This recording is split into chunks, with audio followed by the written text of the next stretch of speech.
सबसे बड़ा main reason है लोगों का स्प्रॉकेट जाने का भाई, पहले तो वो चेन ल्यूब नहीं करते। आजकल KTM को छपरी बोला जाता है, बट आजकल कोई भी कम नहीं बची ब्रांड भाई, सबको छपरियों ने खरीद लिया। छपरियों के पास पैसा बहुत आ गया है। So good evening guys, welcome back to another video. तो आज की video basically Yamaha fan boys या फिर यामा ओनर्स के लिए है। वैसे होती है सबके लिए है वीडियो, जो चीज़ें मैं बताने जा रहा हूँ वो सारी कंपनीज़ के स्प्रॉकेट के साथ होती है, बट यामा के ओनर्स जो परेशान हैं ना अपने स्प्रॉकेट के साथ, भाई उनका लेवल अलग है। तो यामा ओनर्स सब जानते हैं कि उनके स्प्रॉकेट की क्वालिटी बहुत ज़्यादा ख़राब है। उन्हें किसी भी, मैं पर्सनली अपनी बताऊँ, मुझे MT की बॉडी की बिल्ड क्वालिटी से भी इतनी ज़्यादा कुछ खास कंप्लेन नहीं है। अगर मैं इसे स्प्रॉकेट की कंपैरिजन करूँ तो स्प्रॉकेट की क्वालिटी बिल्कुल ही वाहियात है। वाहियात क्या यार, देखो इंडिया के हिसाब से वो ज़्यादा हाई मेंटेनेंस है क्योंकि स्प्रॉकेट की क्वालिटी बेकार नहीं है, बट इंडिया में लोग ज़्यादा मेंटेनेंस नहीं कर पाते हैं गाड़ी का। वैसे ही यहाँ का स्प्रॉकेट भी है यामा का। यामा के स्प्रॉकेट का मतलब है आपको प्रॉपर चेन क्लीन करानी है, प्रॉपर टाइम से उसमें ल्यूबिंग करनी है, एंड आपको उसकी ध्यान रखना है कि आपका एक स्प्रॉकेट लो क्वालिटी है या फिर हाई मेंटेनेंस, आप जो भी कह लो। तो सबसे पहले परेशानी की मैं यामा फैन बॉयज़ की बात करता हूँ कि उनका स्प्रॉकेट जल्दी ख़राब हो भी जाता है। मैंने लोगों का स्प्रॉकेट 4000 में, 10,000 में, 15,000, 12-13,000, 9-10,000 में उनका ख़त्म हो ही जाता है, वो खींच कितना ही दो। अब मैं बताता हूँ ऐसा होता क्यों है, क्योंकि मेजॉरिटी ऑफ द आजकल KTM को छपरी बोला जाता है, बट आजकल कोई भी कम नहीं बची ब्रांड भाई, सबको छपरियों ने खरीद लिया। छपरियों के पास पैसा बहुत आ गया है। अब छपरी में इन द सेंस यार इसलिए नहीं कह रहा कि आपके बाल ही लाल होने चाहिए, पीले होने चाहिए। भाई आपको गाड़ी खरीद लिया, आपको चलानी नहीं आती, आपको गाड़ी के बारे में कुछ पता नहीं है, तो मैं इसलिए आपको छपरी बोल रहा हूँ। आपको मैं पर्सनली कुछ हेट नहीं देना चाहता, बट यार जिसे नहीं आती तो उसमें मैं क्या कर सकता हूँ। तो सबसे पहला होता है भाई स्प्रॉकेट को मेंटेन करने के लिए आप लोगों की लाइफ क्या चलती है। मेरे तो देखो इस वाले स्प्रॉकेट की तो मैं चला रहा हूँ कुछ 15,000 से, इसे कुछ भी नहीं हो रहा। ये तो खैर अलग सीन है मेरा, ये स्प्रॉकेट ही अलग है। वो वाले स्प्रॉकेट भी मेरा 12-13,000 पे चला जाने की हालत में चला हो गया था वो, तो मैंने उसे चेंज करा दिया था 13,000 में। अब मैं बताता हूँ आपको सबसे पहले मेंटेनेंस के लिए आपको करना क्या होता है भाई। तो सबसे पहले मेंटेनेंस के लिए आपको भाई यामा के स्प्रॉकेट के साथ आपको मिनिमम 500-600 किलोमीटर में उसमें ल्यूब तो डालो ही अच्छी क्वालिटी का, जैसे कैस्ट्रॉल ही चलता है 500-600, या रोलॉन चल जाता है 400-500 तक। मोटेल वगैरह 300-400 से ज़्यादा नहीं चलते। एक मिनट यू टर्न लेते हैं। एक तो स्टॉक में यार बिल्कुल आवाज़ नहीं आती आपको गाड़ी की यामा से, बस मुझे यही दिक्कत थी मेरी MT से। मेरा सिर्फ और सिर्फ अपग्रेड करने का रीज़न स्टॉक को सिर्फ इतना ही था, स्टॉक से आफ्टर मार्केट एग्जॉस्ट पे। अभी देखो आपको आवाज़ नहीं आ रही, अब आएगी सिर्फ। भाई साइलेंट एज फक है भाई ये गाड़ी। तो चलिए टॉपिक से नहीं भटकते हैं। तो आप भाई पहले तो उसमें अच्छी क्वालिटी का ल्यूब डालो। देखो जैसे भी आप एनवायरनमेंट में, जैसे बारिश हो रही है तो ल्यूब आपका जल्दी बह जाता है या निकल जाता है।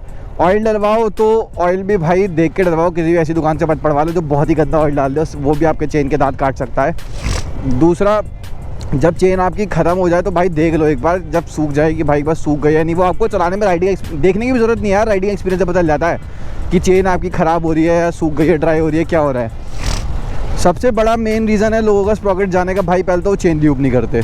जब चेन ल्यूब नहीं करता है तो भाई होता क्या है मैं बताता हूँ। आपकी चेन ड्राई चलती है। यामा के स्प्रॉकेट के साथ क्या दिक्कत है, जहाँ आपने ड्राई चलाई नहीं वो ढीली होनी शुरू हुई नहीं, और आप उसे टाइट मत कराओ अनटिल अनलेस आप उसमें चेन में ल्यूब या फिर ऑयलिंग नहीं करवाते हो। अगर आपने उसको ऑयल नहीं करवाया, सिर्फ टाइट करवा ली, तो वो बेसिकली फिर से वही हो जानी है। 3-4 बार चीज़ आपने ये रिपीट में कर ली जल्दी में, तो भाई आपका स्प्रॉकेट की चेन ख़राब, परमानेंट ख़राब हो जाएगी। आप उसका कुछ नहीं कर सकते, वो रिकूप नहीं कर सकते आप उसकी हेल्थ को दोबारा से।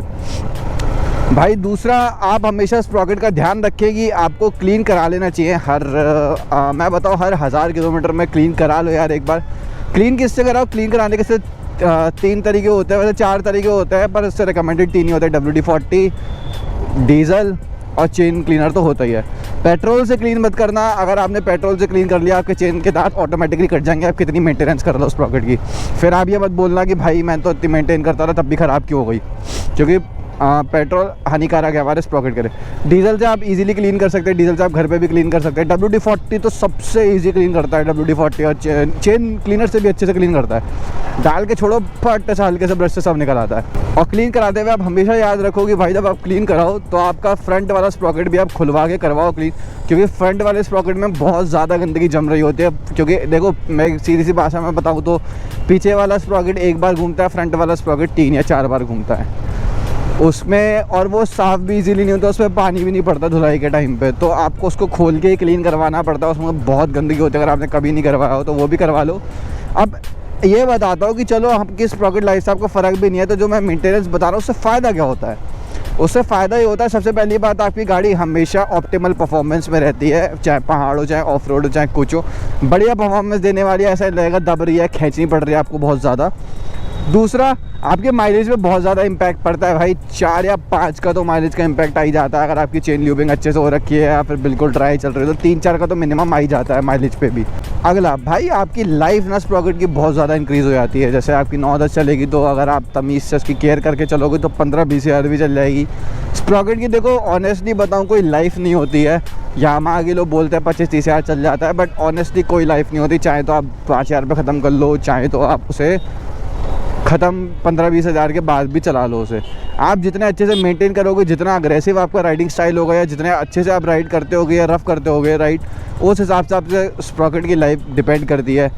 सेम ही चीज़ हर चीज़ में डिपेंड करती है आपका, चाहे वो इंजन लाइफ हो, चाहे क्लच प्लेट लाइफ हो, चाहे टायर लाइफ हो, चाहे ऑयल सील लाइफ हो, कुछ भी हो, सब सेम चीज़ पर डिपेंड करती है। तो चलो मैं आपको कुछ एग्जांपल्स दिखाता हूँ। अगर चेन क्लीन और गंदी पहचानी कैसे जाए। गंदी तो सभी पहचान लेते। देखो चेन क्लीन अगर मैं डीजल से कराता हूँ, देखो स्टॉक स्प्रॉकेट कुछ ऐसा दिखता है, और अगर मैं अपने गोल्डन वाले स्प्रॉकेट की बात करूँ तो वो गंदा कुछ ऐसा दिखता है, साफ़ कुछ ऐसा दिखता है।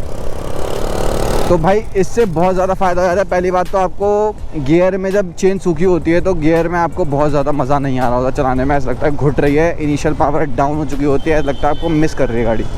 तो मैंने अब आपको सब बता दिया है यार, मुझे लगता नहीं है कि मैंने कुछ मिस आउट किया होगा। अगर कुछ मिस आउट किया हो तो आप कमेंट करके बता सकते हैं। बाकी इस वीडियो के लिए यहीं पर रैप अप करते हैं। अगर आपको वीडियो पसंद आई हो तो लाइक शेयर सब्सक्राइब कीजिएगा। टिल देन मिलते हैं आपसे नेक्स्ट वीडियो में।